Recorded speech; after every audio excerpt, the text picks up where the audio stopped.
So, you want to write a memoir or a legacy, something for your children or grandchildren to read about your life when you're gone. It can be tricky knowing where to start, how to start, and usually memoir is a snippet of time. It's not your entire life. Memoir can actually be made up of lots of different stories from your life or things that you want to share with the world or your family or whatever reason for you writing a memoir.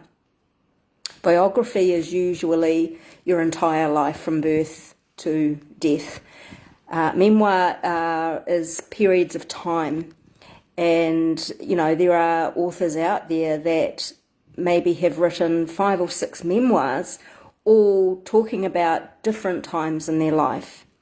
So when I wrote my first book, Silent Warrior Transformation, I knew where I wanted it to start, which of course was my diagnosis of premature menopause at the age of 29. That was sort of I thought at the time when I started, was going to be the theme of my book. And yes, there are threads of that woven through the story because that's part of my journey. But the first book, I'm now starting on the second book, covers 18 years and the major transformational part of that journey. So how did I approach that? Well, I was green as grass. I had no idea what I was doing in that first book, and hence it took me so long for a start. But pretty much what I did was I had a piece of paper, or it was probably 3 pieces of paper, and I wrote down every single year. So, diagnosis was in 1994. However, in 1993, that was the catalyst of stress I had gone through that sent me into premature menopause. So while the book officially started from 1994, I did do some backstory as I got started, which dipped into the year before. And then I knew I wanted the story to finish with my volunteer teaching in Bali, which was completely life-changing, which was 2011. So I had a start and a finish. And so what I did was on those pieces of paper, I wrote down every year. And then I went through journals, I went through my memory banks and wrote down the major events that happened in those years. And that's where I started. Now, the first book I wrote in chronological order. So, let's start in 1994 and the diagnosis. 1995 is when I had my big overseas trips, 3 months away, first time in my life by myself. 1996, 1997. Wrote down all the big things that happened, and that's how I plotted my story, and it evolved from there. There's a lot that I wrote for first draft, second draft, third draft that did not make it into the final book. That's not what you're worried about for a first draft.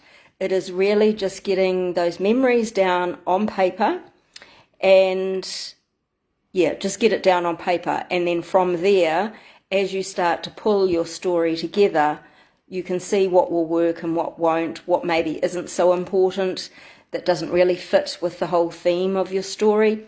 But for first draft, you're just getting it down. You are just getting the bare bones down. Don't make it too complicated for yourself. So with my second book, I'm actually doing it very differently. Yes, I have still written down all the years I want to cover and the major things that have happened and that I want to write about. But when I sit down and write now, I go, what do I feel like writing about today? Yes, that one resonates. Something that will come to mind easy. And it's interesting because I'm finding my wrist actually gets sore because the memory's flooding into my mind and I can't get it written down on paper quick enough. And I do prefer to write on paper first and then type it out onto my laptop. So maybe that's hard work for me, but that's just how I prefer to do things. So once you get in the flow and it's something that you are enjoying remembering, particularly my travel. I mean, that just is, I love writing about my travel. So it's really easy and you can get quite carried away. But what I've learned is make it easy for yourself. So create a list of the years you want to cover, all the special moments that you want to write about, regardless of whether they're going to end up being printed or not. And just start. Go chronologically from day one, or just start with a memory that's easy. Pick something easy, if you're just starting out, because you pull it all together later. So that's how you start. Okay, so it was last week or the week before, you've got to have commitment. You've got to commit to doing this, otherwise it's not going to happen. Commit to 15 minutes a day if you can. Or if you miss a day, make it half an hour the next day.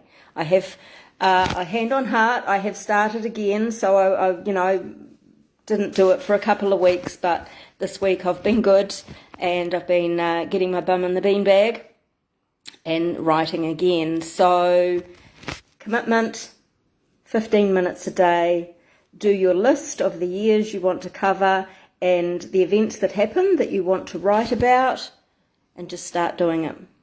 So that's my tip for today. I hope you're having a fabulous Thursday, and I will see you again soon. Bye for now.